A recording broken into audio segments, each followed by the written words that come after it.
Thank you. All right, folks, we're going to go to Pat Buchanan, but first let's watch this. Tough to win, but not impossible. I think the key number is the one you guys showed a little bit ago, which is how many Republicans don't want to vote for Donald Trump in the general election. It's something, it's 40% of Republicans. 30. Some independents don't want to vote for either Trump or Clinton. All right, so let's welcome in Patrick J. Buchanan, former Republican presidential candidate, former Nixon and Reagan aide, syndicated columnist, author, of course, and you can read Pat at newsmax.com/insiders. Hello, sir. Doing fine, Steve. How are you? Good. Always great to talk to you. I know how busy you are. So, what in my mind, and I love Bill Kristol, and he's on every week with me, but this nonsensical, suicidal idea of a third-party candidate or a third candidate to run against presumably Trump and Hillary. What's your take on that? Well, I think it's a lot of beltway talk. Basically, many of these folks have really never been out there. Steve, I tried that myself, and we did get a party on 50 state ballots back in 1999, 2000, and we got wiped out, but it took a tremendous effort. You've got to have a horse. They don't have a candidate who can go out there and do that. I don't know what party identification they're going to have, how they get them on the ballot. And these are not folks who are used to being out there in the primaries.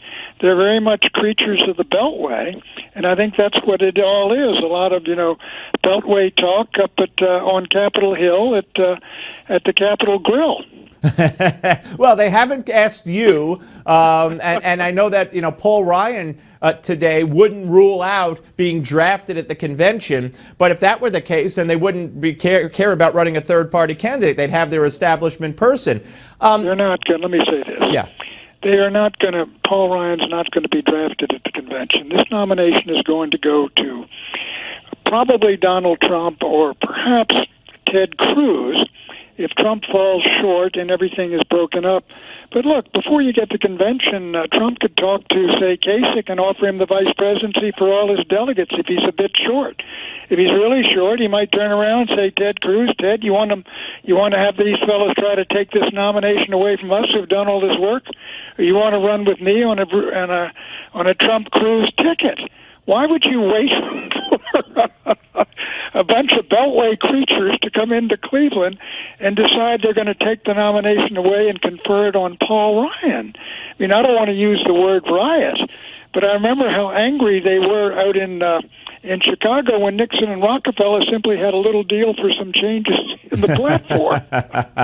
All right, so you think, today Rubio said that, and you didn't mention Rubio, but Rubio said he doesn't want to be anybody's vice president, and he's not even running and refiling for re-election of the Senate. He's just going to serve out his term and then go to the private sector for now. But what do you think is more likely, that Buchanan and Trump work together? I'm sorry, that Cruz and Trump work together, or that Trump and Kasich work together? I think Trump is going to be very, very close to the nomination. If he doesn't go over the top, he's going to be a few votes short. And he's got a period between the end of the primaries and the convention where he's going to look at how he picks up those votes from the undeclared delegates, from folks who have dropped out and elsewhere. And if he finds himself short and some kind of minor conspiracy forming up to deny him the vote on the first ballot, I think I would go first, then probably to Kasich, because he can give you Ohio and help you in Michigan, where I think, incidentally, Trump can beat Hillary. I'm writing a column on that right now. See, I think NAFTA and GATT and amnesty and the wars in the Middle East and Hillary's role in it, all of those things are really winning with working-class folks. I mean, Bernie got an awful lot of votes, won Michigan and got a lot of votes in Illinois and Ohio.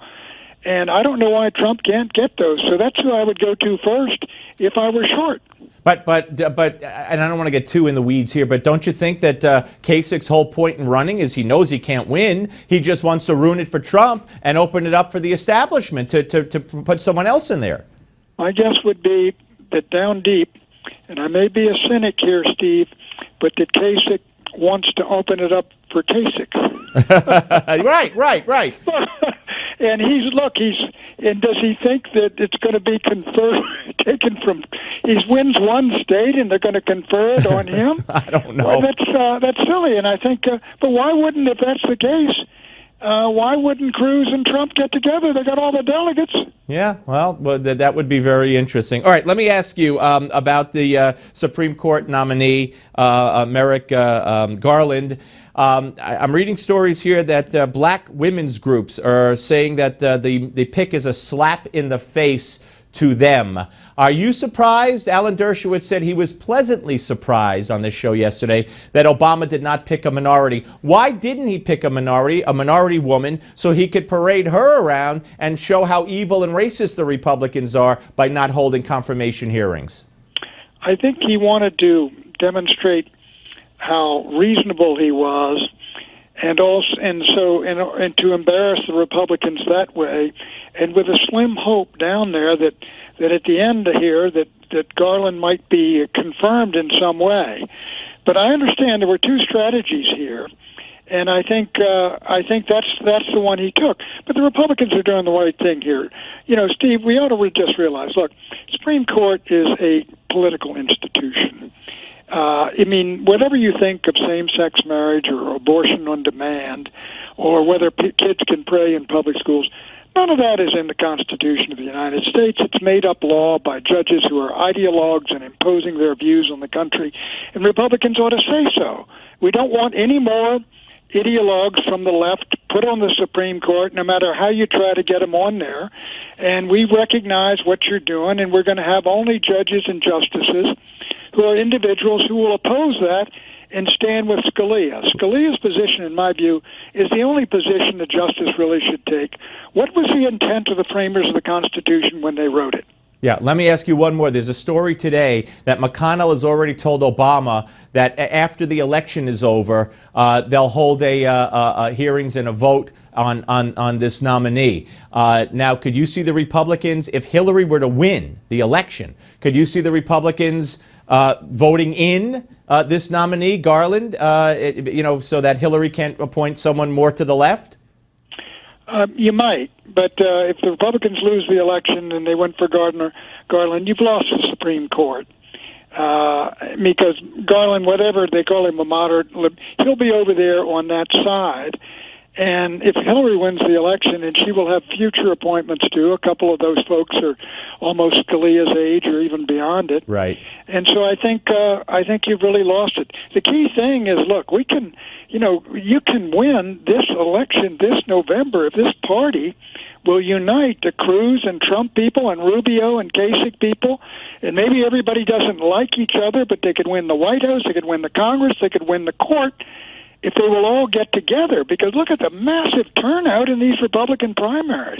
If you can keep all of those people inside the tent without them engaging in what Mr. Trump called a riot, you can do it. Pat, thank you, my friend. Great to talk to you. Okay, you take it easy. Bye-bye. All right, folks, and we're going to come back and take your calls. 877-NEWSMAX, 877-639-7629. I want to hear from you.